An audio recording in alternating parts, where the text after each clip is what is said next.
So welcome to The Whole Itself Remains. I am your host, Todd Caldecott, and you're listening to CJMP Co-op Radio 90.1 FM, broadcasting from the Qathet region on the beautiful Sunshine Coast of British Columbia on the traditional territory of the Tla'amin people. So this show is part of a weekly live Q&A series where subscribers, students, can join me each Wednesday to explore health, healing, human wholeness.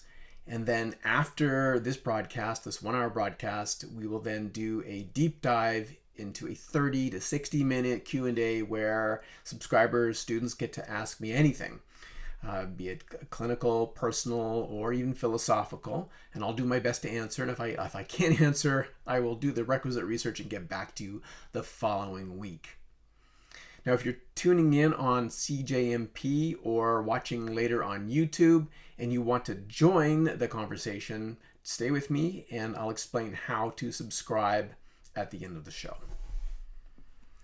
Okay, so what does the whole itself remains? I was trying to come up with a good title for this podcast, and I thought this would be an interesting title. But I think it needs a little bit of explanation if you're not exactly familiar. It comes from the invocation to the Isha Upanishad. And the Upanishads are a collection of teachings that arose during the post-Vedic period in ancient India. And they all concern really profound metaphysical issues related to the subject of Vedanta, which is the transcendent or transcendental teaching found within the Hindu teachings, and quite profound, and set the stage for the later development of things like Buddhism. And I've always been fascinated with the Upanishads. There's a lot of profound wisdom contained within them.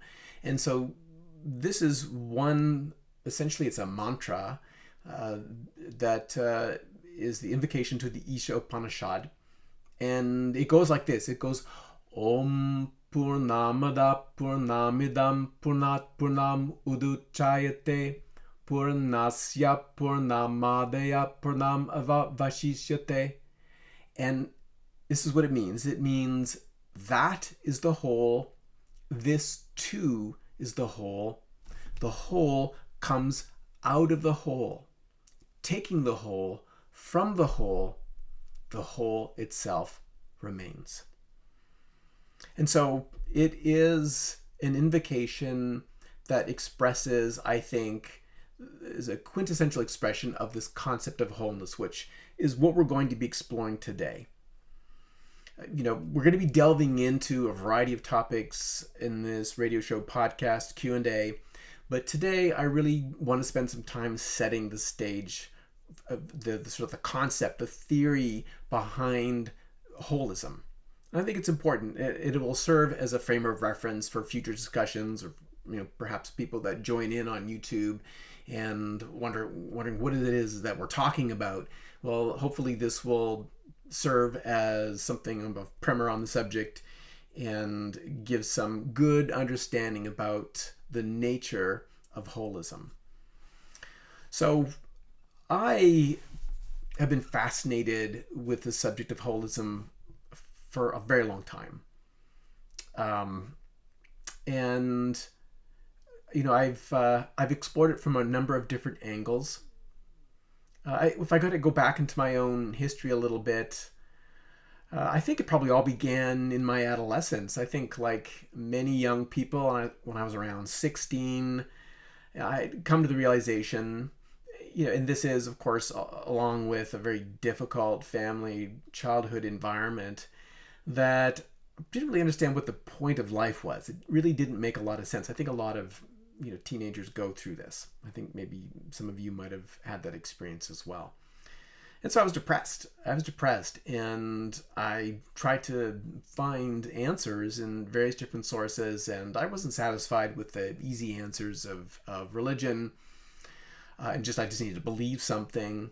And I found myself perusing the literature of the existentialists, Jean-Paul Sartre and Albert Camus. I found them very voluminous and maybe even pedantic for my taste. A lot of reading was required to kind of understand really a very simple thesis, the thesis of existentialism. And, I can't say that it really satisfied me, but it certainly provided me with some type of framework, some sense of something I could hold on to. But I still think I remained in this state of disillusionment. And I think that's kind of inherent to being a teenager. I was a bit of a rebel in many respects. And I had sort of thrown myself into the world of acting and theater.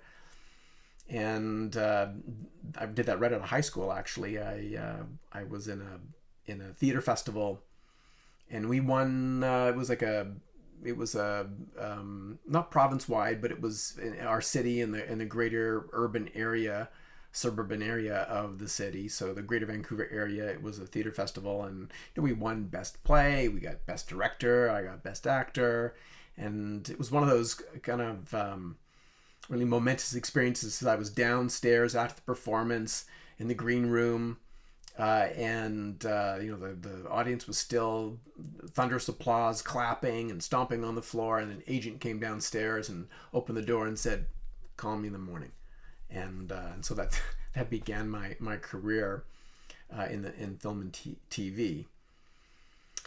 And I didn't get much support from family. I can't say I was all that serious about my career. I used to audition with people like, name escapes me, but he was a actor that was in Beverly Hills 90210. The guy that looked like James Dean. I can't remember, but I used to audition with him, and there was always a striking difference between me and the rest of these guys in that I didn't take it that seriously. I didn't really want to be famous. I didn't dress up like my favorite actor. In fact, usually when I went to auditions, I was dressed rather inappropriately, in tie-dyes and a bowler hat with a marijuana leaf, wearing, rawhide Indian moccasins. My agent used to tell me, well, you're a little eccentric and that's your brand. So I just went with it. And I did pretty well. With that. I can't say I found a lot of satisfaction because a lot of the projects that I was hired to do weren't all that inspiring. There were a lot of, TV series or movie of the weeks or slasher films. And so I kind of got disillusioned with that as well. But it was on one shoot. Oh gosh, the name of this movie of the week, it's just terrible. It's One Boy, One Wolf, One Summer. And I'm not going to disclose anything that happened between me and that wolf. But it was a CBC movie of the week. And it was actually a lot of fun because it filmed up in Merritt. And so it was just a couple weeks of riding around on horses and shooting guns. So it was a lot of fun, especially for a city kid like me to learn how to ride a horse and to shoot a gun. That was great. And the guy who played my father in this movie of the week, Michael Ironside, and you guys might know him. He's notable because he's got this big long scar on his cheek, and he's kind of got this grizzled appearance, and he's often plays like a cop, or maybe like an army general, or like a bad guy. He looks like sort of a tough, grumpy, masculine force.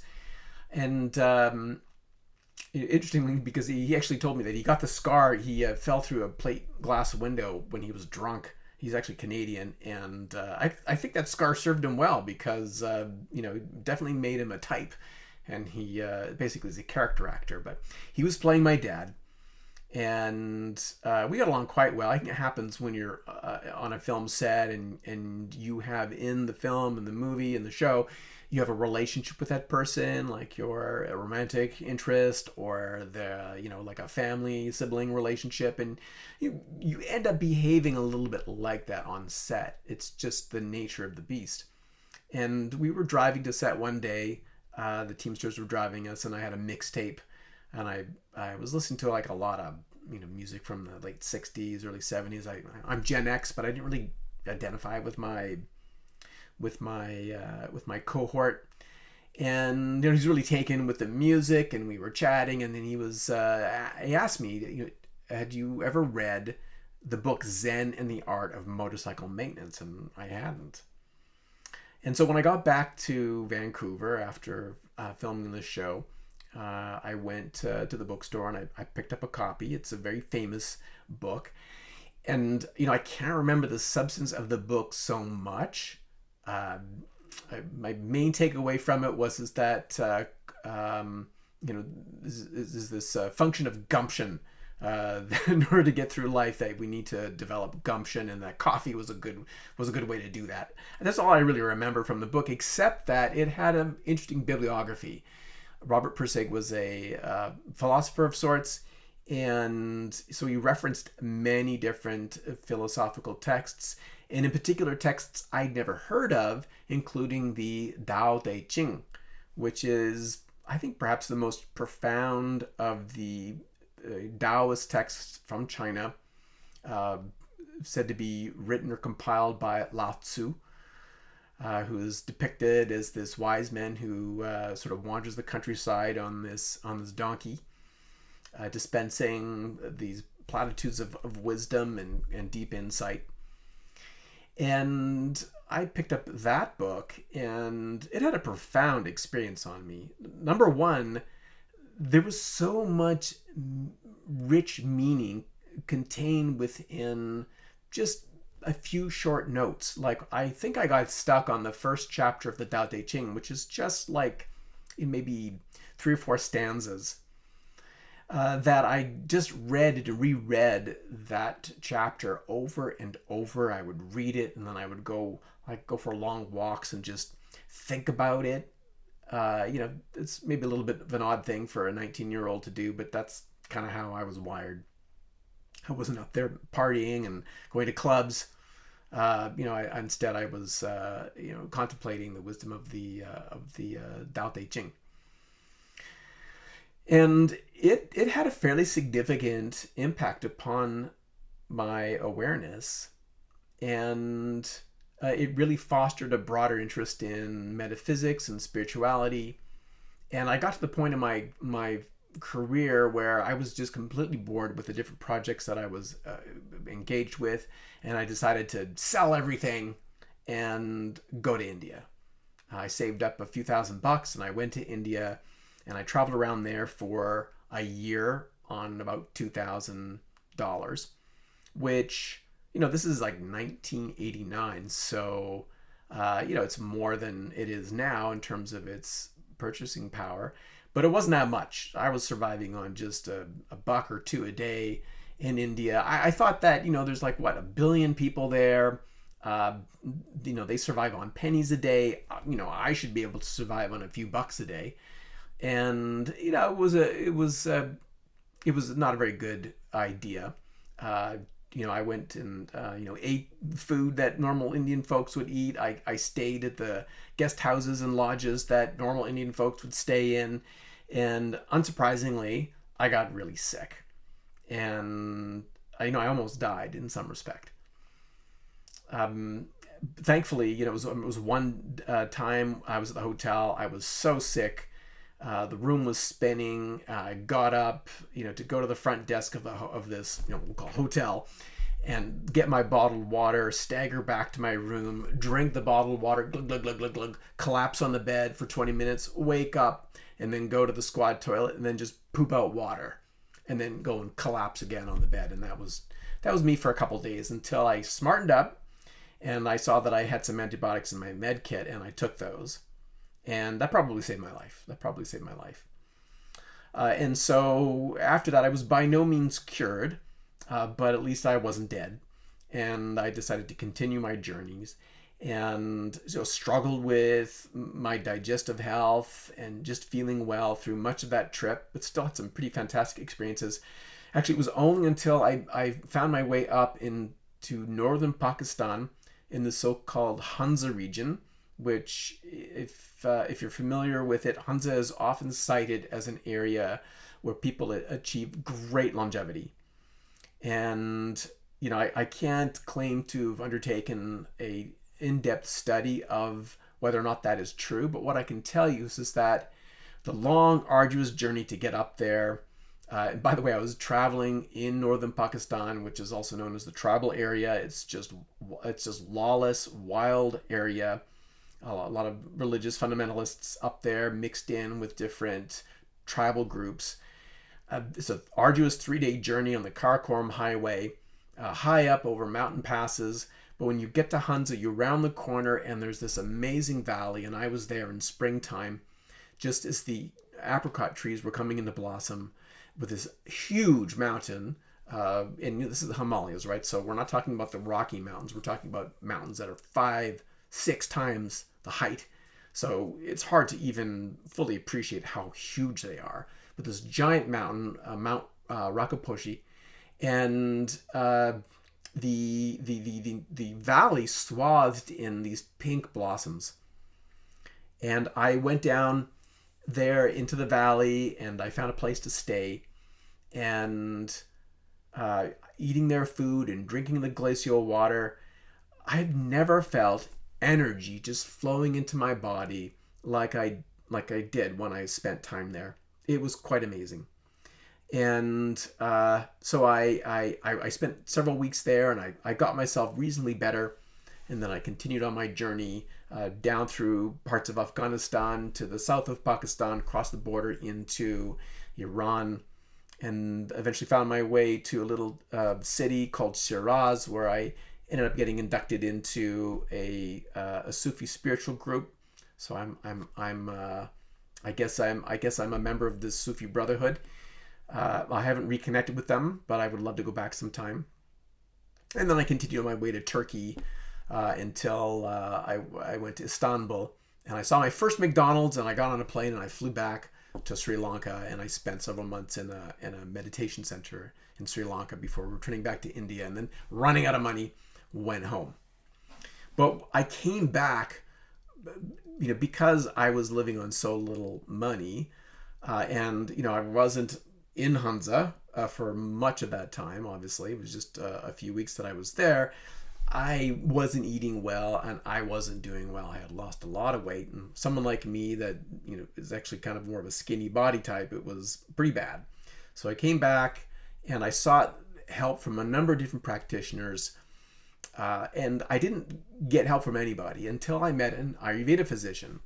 Ironically enough, because when I was in India, I didn't know anything about Ayurveda, and so I could have sought help there. But I didn't know anything about it. So it was only when I came back and I was looking for solutions in Canada that I met an Indian-trained, Indian-born Ayurveda physician.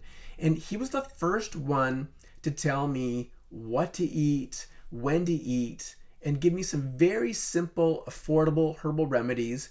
And that within, I would say, 4 to 6 weeks, I was doing a lot better. I wouldn't say I was cured per se. And partly the fact of that is that I had struggled with GI issues for my entire life. Like if I didn't have a good understanding of my own digestive health and how to treat digestive problems, I'm pretty sure I would have inflammatory bowel disease, because many of my relatives do. So, like my digestion is always something I have to watch and be careful. And so I'm very particular about things that I eat. Not to say that I maintain 100% strictness all the time, but I know what it's like to feel good, and I'd much rather feel good than taste something good. So that's really informed a lot of my own approach to health and wellness and things like dietary practice.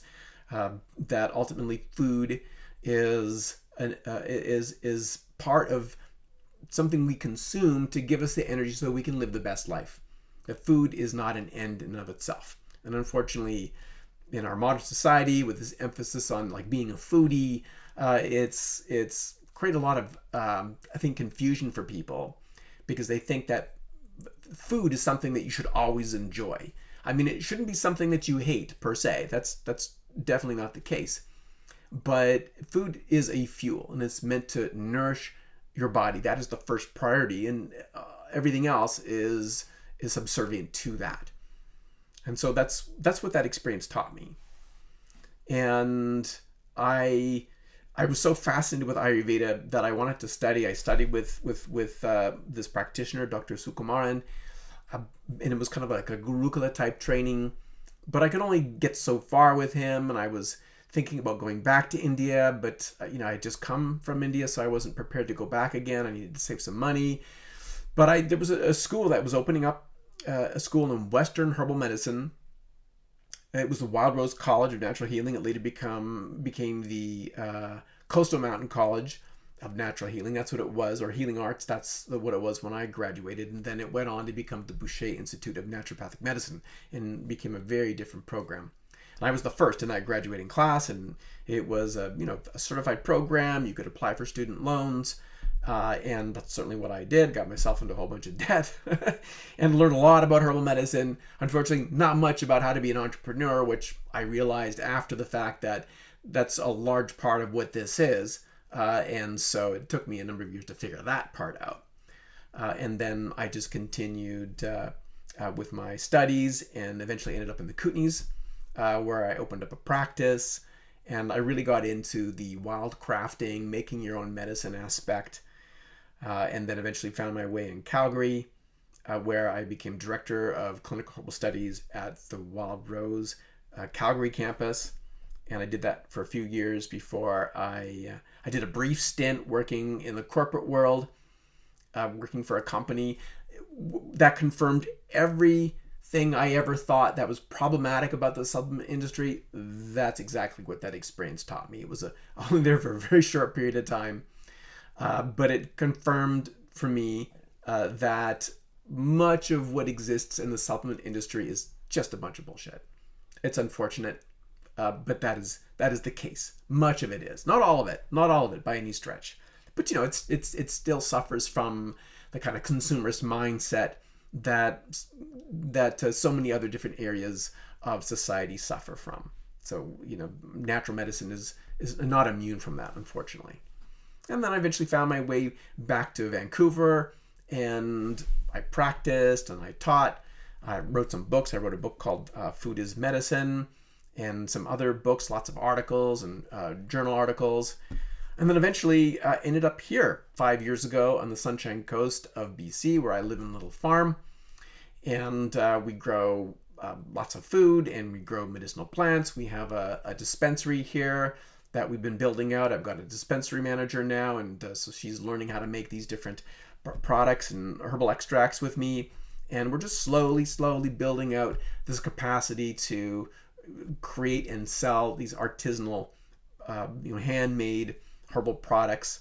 And we're going to be selling like at the local farm and market, and I sell some of the products online. But my goal, even though I flirted a little bit with the supplement industry and this idea of marketing and selling these products and a broader audience, my whole experience around that kind of encouraged me to go another way. And I really believe in these handmade artisanal approach to herbal medicine, preparing things in a very small batches. And I would much rather see more people like me pop up, just like weeds pop up in your lawn, and offer this similar level of products than trying to sell out to a large corporation that will have to cut corners in order to meet their profit line. And unfortunately, that's the case with so many products, and certainly the case in also other products that we see like in Ayurveda as well. So that's where we find ourselves now, or find myself now, up here in the Sunshine Coast. I have a clinical practice, and I continue to teach. I'm teaching in Toronto in May, and then again in the Kootenays in June, and just continue writing and teaching. And it's something that it's a lifestyle, let's say, and it's something that I certainly feel very personally rewarded by. And so this brings me to the subject of holism, because ever since I had my existential crisis when I was 16, and I wanted to understand like what the meaning of life was, it drew me to this concept of holism, to have this broader, deeper understanding of meaning and purpose in life, and how to align ourselves with natural rhythms and cycles to not just support our own health, the health of our patients, but the health and happiness of society as a whole. And I do believe, from my exposure to teachings like Ayurveda, that there is a path of holism that we can all cultivate, that can bring ourselves to a greater level of awareness and connection to ourselves and to life itself. But unfortunately, the word holism has become a very loaded term. In some respects, it's also a little cringe, right? Like when you hear someone's a holist, say they're a holistic practitioner. Because this term has become so polarized, immediately it brings to mind someone that's just a little flaky, maybe is naive, that doesn't really know what they're talking about, that makes these broad generalizations about topics that they don't really know much about, but figure because they have sort of a basic concept that they can understand things from a holistic perspective. And I understand that. I admit that that is a feature of this term holistic. And it's also problematic because it's been co-opted by marketing agencies and by influencers, and it's become a almost very politically charged issue in some respect. And really saw this, I think, during the pandemic. And I don't want to spend a lot of time today talking about the pandemic, but I think it's just worth mentioning a little bit about it. When the pandemic happened, because I had some experience already treating viral disease and upper respiratory tract problems and problems like pneumonia, I felt I had a good handle on how to address it. But I could also see that many people weren't going to have access to what it is that I was offering. That we needed to have kind of a more of a subtle, nuanced perspective on how to deal with this issue. And it didn't mean that there was a right way or a wrong way. It meant we need to consider all the different options, and that included vaccines. But unfortunately, despite my kind of tepid, approval of vaccination, I have some personal history with vaccination with my own children, with my eldest in particular, who I believe was vaccine injured. And so I have some skepticism. I have some caution when new parents come to me and they ask me about vaccination for their baby. I'm always like, well, why don't we hold off? Why don't we hold off until they're around 2 or 3, and at least until their immune system has developed, they're finished breastfeeding, and then we could consider maybe some of the safer vaccines and then gradually ramp them up.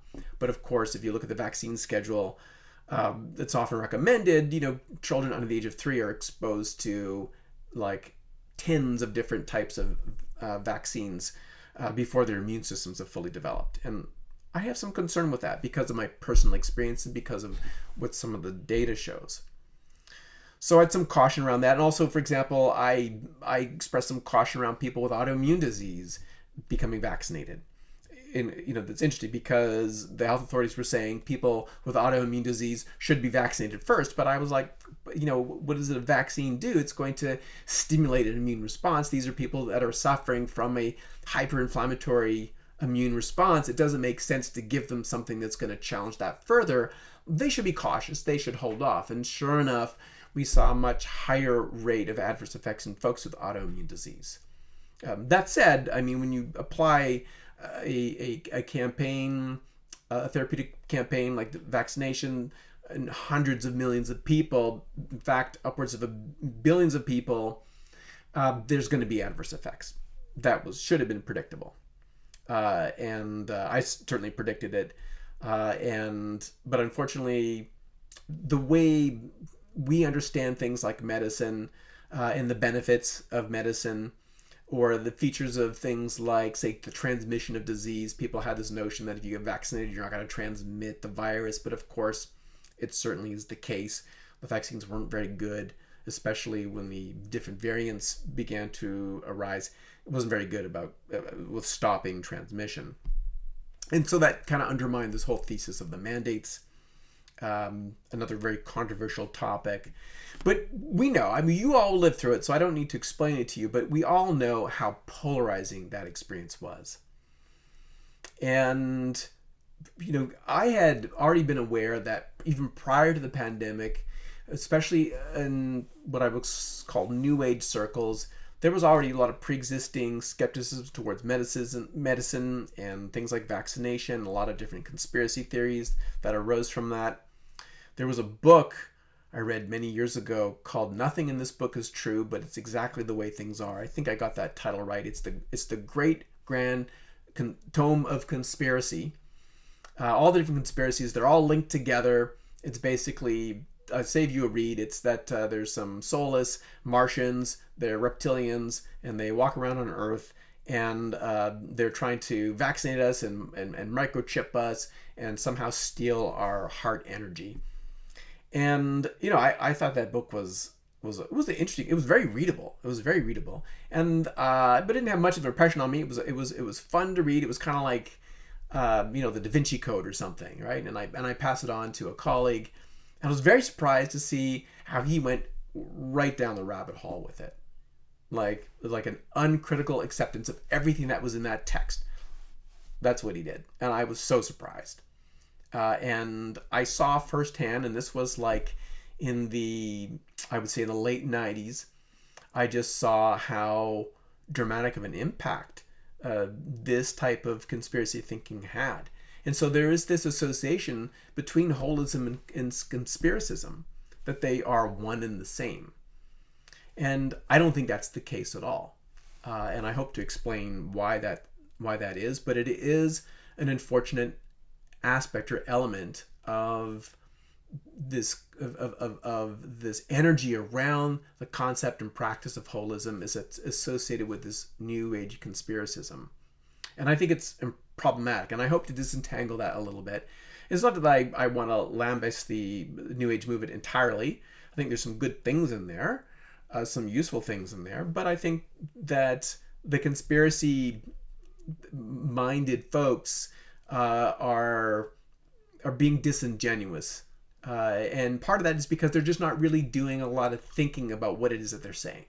It's just much easier to believe the thing that feels right instead of actually investigating it, or if they do investigate it, they just cherry pick information that confirms their cognitive bias, and that's a problem.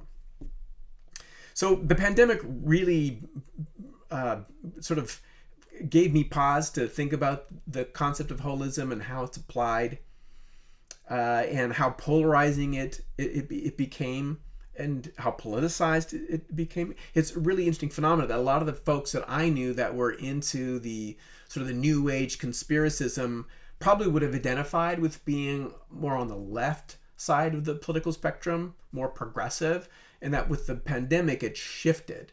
Holism became associated with more of a right-wing perspective, became associated with, like with QAnon, for example, and with the Christian right, particularly in the U.S., and also with Trumpism and RFK, etc. And it's been a little bewildering to actually see many folks that maybe 15 years ago would have been on the left spectrum are now shifted to the right side of the spectrum. I mean, that would be fine if it wasn't also associated with a lot of hatred and intolerance of others. And I think that is so far away from this notion of holism. And at the same time, it's been very disconcerting that because I'm definitely politically on the left spectrum, and it's because I believe, and I'll explain why, that in the pursuit of holism, one of the primary characteristics of that is that we understand the profound nature of suffering that we all experience, and that the correct response to that is empathy and compassion. And that's a feature generally on the political spectrum of the left side. Even though I don't identify left or right per se, I end up finding myself probably more on that side of the spectrum because I believe that it's more important to be empathetic and compassionate than not. I think that's why I'm in the field that I'm in.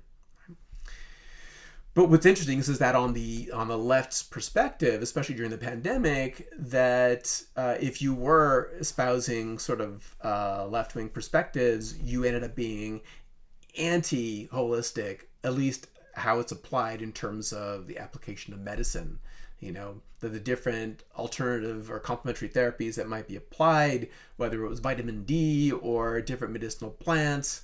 I'm not here talking about ivermectin, all that kind of stuff, but just like an alternative way or to manage a viral disease was viewed with a great deal of suspicion and as a form of vaccine denialism. And so it just ends up creating so much confusion.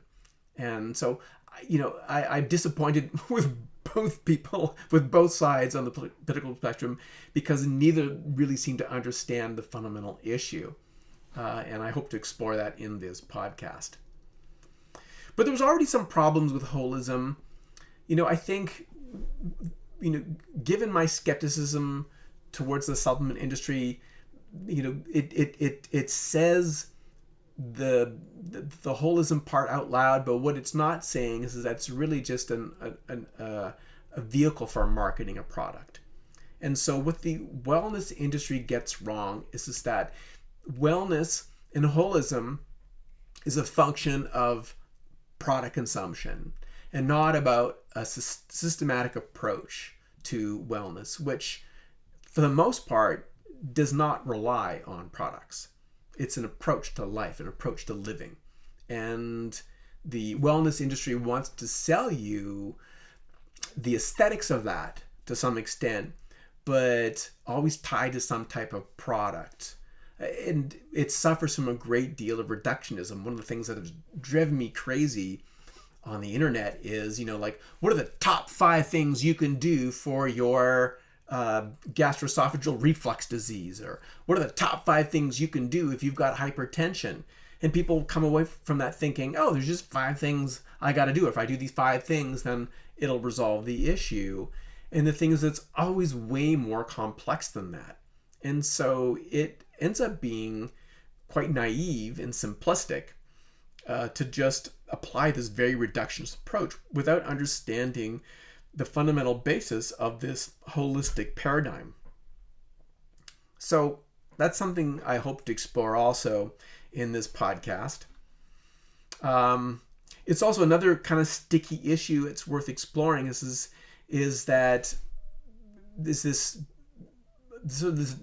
disjunction between thinking communally and thinking as an individual, because increasingly holism is associated with the expression of our individual right, or you know, our the expression of individualism, and you know, ends up creating a bit of intolerance. So because we know, for example, like during the pandemic, the people that were most susceptible in terms of morbidity and mortality were people that were suffering from pre-existing metabolic disorders. So if you had obesity, diabetes, heart disease, you were much more likely to suffer from an adverse outcome. We know that's the case. But we also know that it's not that easy to just shift those things. I mean, I feel I can do it relatively quickly. If someone comes to me with hypertension and some metabolic issue, usually with 3 months of treatment, we can get a significant change in their overall health. But that takes time, right? And it's not something you can just do in the middle of a pandemic. It's just suddenly improve everyone's metabolic health. And so that's why vaccination probably was important for many people.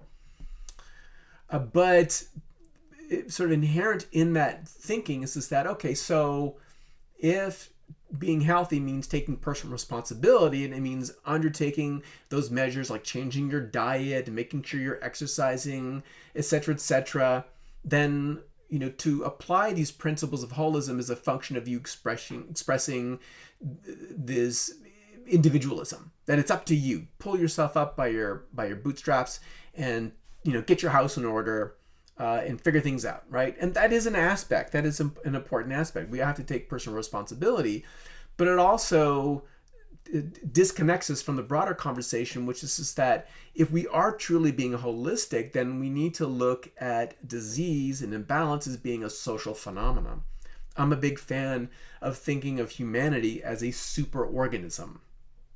right? So just like we've got all these different cells in our bodies, we've got brain cells, we've got cells that create fingernails and hair, we got cells that create reproductive organs and muscles, and they all work together as a collective. And I don't think that the body thinks that any one of these cells is more important than the other. They all have different functions. There's no value judgment there. Of course, you can lose some skin cells a lot more easily than you can lose some brain cells. And so there is some sort of hierarchy in terms of how the body protects itself. But nonetheless, everything is important. And I think likewise in society, we're all important. And there are people that are more susceptible to disease than others. That are more at risk of disease because of their marginal existence, because of poverty, because of lack of opportunity, because of lack of equality or equity. All these are really important social factors that affect this broader superorganism. So if we're thinking of things from a holistic perspective, then we understand that holistic medicine isn't just a function of individualism, right? It's a function of a broader understanding of suffering, our own suffering, the suffering of others, the suffering of all these beings that we engage with, and how do we find the path that leads us from suffering to a place of peace and safety. To me, that is the driving impetus for this holistic perspective. So I think it's probably useful to define terms here. And, I have a lot of things I wanted to talk about today, and I'm looking at the time and I'm realizing probably not going to get through most of them. But I think it's useful to talk about some of them. And one thing I wanted to define was just the term holos, which gives rise to the word holistic, right? So holos is a Greek word. It means something that is whole and complete. And since it is Greek, it's important to put it into a frame of reference. And the frame of reference is Greek philosophy. And we know there's this lineage of Greek philosophers. We've heard of Aristotle and Plato and Socrates, but not many of us have heard of Parmenides, who's considered to be the father of metaphysics or the father of philosophy. He was the teacher of Socrates, who in turn taught Plato, who in turn taught Aristotle. And if you go through and peruse their teachings, each of these different philosophers, there's a common thread between them, but they're also different. And Parmenides was unique. And unique in the sense that we don't have all of his teachings. We only have a fragment of a larger work that he wrote. And what we have, this fragment, is sometimes translated as On Nature. And in this text, this fragment, Parmenides talks about that there are two ways or two realities in life. There's aletheia, truth, and doxa, or opinion. And aletheia, truth, according to Parmenides, is something that is eternal and unchanging, whereas doxa is something that is constantly changing, right? So when we talk about truth in this context, something can only be true if it is unchanging. And if you've spent any time living here on Earth, one of the eminent features of life is that it is continuously changing, right? So it's very difficult to ascertain what is actually true in this world of doxa, or opinion. And so when we reference this schematic between aletheia and truth is something that's very different and difficult for us to obtain. In many respects, it resembles the Buddhist concept of nirvana. And you've all heard that term before. There's a grunge rock band called Nirvana. I don't know if it does much justice to the actual term, but people usually don't know what it means. They think it means enlightenment, but that's not what nirvana means. Nirvana means to cease moving. Nir, to cease, vana, moving. And it speaks to this notion expressed by Parmenides that if we could achieve sort of this godlike awareness and remove ourselves from what physicists call a state of quantum entanglement, which is that every particle at its finest, most subtle substrate is intimately interconnected. If we could remove ourselves from that entanglement, that the entire universe, the past, the present, the future, would cease to move and express itself in the complete fullness of what it is. And, that is what Parmenides called truth. And that sounds a lot like the Buddha's concept of nirvana or enlightenment, in the sense that we are now removed from this function of suffering that is inherent in this world of continuous change that we're a part of. And so this is really important awareness to have when we talk about holism, because holism in this context means to understand and perceive everything. Right? So that's when we talk about holistic medicine and we talk about a holistic approach, it means trying to consider or be aware of all the different myriad factors that are present in the moment, that are relevant. Like if I'm considering a patient, I'm not going to look at them as some disarticulated organ, that they're just a liver floating in space, or a kidney. That all those organs are a part of an integrated whole that the body doesn't see as separate, right? So that's why, for example, when we're using some of the assessment techniques in Ayurveda, like nadi pariksha, like pulse diagnosis, and I'm feeling someone's pulse, I can use their pulse and I can detect things like their heart function or lung function. But, like when I'm feeling their pulse, I'm not actually feeling their heart or their lungs or their stomach or their bowel or their liver. I'm feeling a interconnection because the body's interconnected. And so there are many maps and routes to knowledge because this knowledge exists all over. And so we can use these different techniques to, access what might be otherwise hidden knowledge. Of course, it does come with some caveats, meaning that it isn't necessarily a literal understanding of what's happening, but more of an energetic or creative understanding of what might be going on. So, having this holistic perspective is an opportunity to see the person as a whole and to consider all the different myriad factors. But I think the main takeaway here is to understand that it's actually impossible to have a completely holistic perspective, because who can consider all the different myriad and infinite factors, even in someone's health issue? We know that there's multiple different factors for different conditions. This despite modern medicine typically trying to ascertain what is the one cause of this person's problem. When we understand that there's always multiple issues at play. This also speaks to the Buddhist concept of dependent origination, how one thing feeds into another thing, which feeds into another thing, and it's this long chain of causation that's impossible to completely disentangle and isolate a first cause of anything. Everything is all integrated with everything else, and that is that holistic perspective.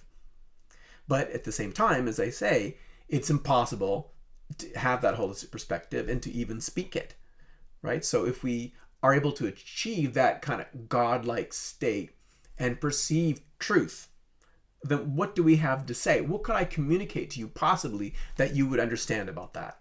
There's no word, there's no way to express that to you. It's only something that you can experience.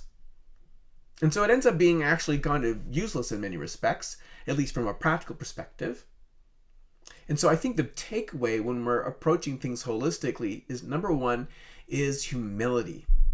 So we are trying to ascertain the myriad number of factors, understanding that it's impossible for us to do so. We cannot possibly understand and incorporate all the different cofactors that are involved in, for example, in the context of health, a particular health issue. But we can attempt to achieve that. And it's in the attempt to be holistic. It's in the attempt, by asking questions, probing different lines of query, that we can formulate a much more holistic picture of what is going on, with the understanding, with the humility that we still might be missing some information. I think that's a really important goal when we're approaching a patient therapeutically, or I think approaching anything. And I think this is something that also is important in things like science and technology, that we incorporate this function of humility. We know that there are all kinds of unintended consequences that are associated with scientific research and technology. We are living that experience right now, right? Like, we are on the precipice of this AI revolution. We have no idea what it's going to do to human society, but we're just chugging along. We're just going to do it. It's just going to happen, and we're just going to have to deal with the consequences. And, we think that we know, there are the known knowns, they're the unknown knowns, and then there are the unknown unknowns. And unfortunately, that's the one that we're really worried about. We just don't know the things that we don't know about, and we just don't know what's going to happen. These unintended consequences. If we apply more of this precautionary principle, which I think is rooted in a scientific understanding, then we would be a lot more careful. And I think that is part and parcel of having a holistic perspective, is making sure that we apply this function of humility, so that at the very least we do no harm. That's a really important facet, I think, that that plays into this concept of holism. So I think probably that's a good place to leave it for today. I had more that I wanted to talk about and explore, and I think I will in subsequent episodes get into more detail in perusing this subject of holism.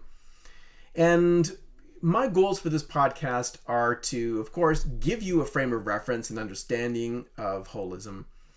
And because my background is in medicine and health, I'm going to be sharing a lot of my understanding, my holistic perspectives on health, and I'll review different health issues. And certainly, if you have some interest, some people have chimed in and asked me to review perimenopausal health from a holistic perspective. That's something I can certainly do. And so in this podcast, I will do that. I will review different health issues periodically. We'll talk about how to align yourself with daily and seasonal rhythms as per Ayurveda. We can talk about things like daily living. Like in Ayurveda, there's a whole approach or path to living called dinacharya, or the daily regimen, which is built upon this concept of following natural rhythms and cycles, because we're just a subset of the earth. We're dependent upon the earth for our survival. We are an emanation of the earth.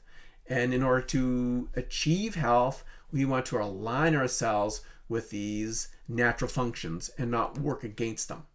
And of course, so much that happens in the modern era takes us away from understanding how to apply these natural principles. So I think that's a really important way that in order to reclaim our health, that's something that we can do. But I don't want to focus simply on health issues. There's other areas that I want to focus in on.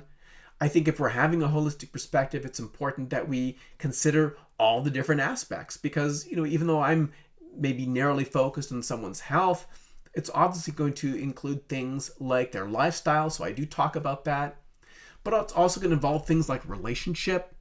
It's going to involve things like architecture and the living environment. Has broad application to things like agriculture and how we produce food. Even how we, engage more broadly in society. I think there's a holistic way to look at politics, especially right now, because there's so much polarization that it doesn't seem possible to find some dialectical resolution, that just argumentation between thesis and antithesis just come at some type of synthesis that resolves the issue, I think it does require us to kind of step back and have a broader sort of non-aligned view rooted in humility that allows us to see that there are points of consideration across the spectrum that are worthy of consideration, and that we will benefit from exploring more fully instead of just rejecting outright because it doesn't match with our cognitive bias. So I think that's really what incorporating or understanding or applying the principle of holism is, to dissolve that cognitive bias.